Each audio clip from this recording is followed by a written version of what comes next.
Hi guys, welcome back to GarageTech. In this video I want to show you where to get your service information from on this Land Rover Discovery Sport. So from your main menu screen here, if you click on the settings icon, it's the gear icon on the bottom left.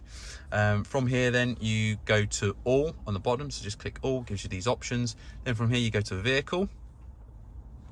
From vehicle then you got to just press down till you get to service information, and then it will show you then when your next service is due. So you can see my next service is due in 15,050 miles or 571 days. And then my next oil change is 571 days or 12,650 miles. Also gives you your chassis number as well. So that's how you find your next service information. Obviously checking your oil level, you can do that via the dipstick under the bonnet.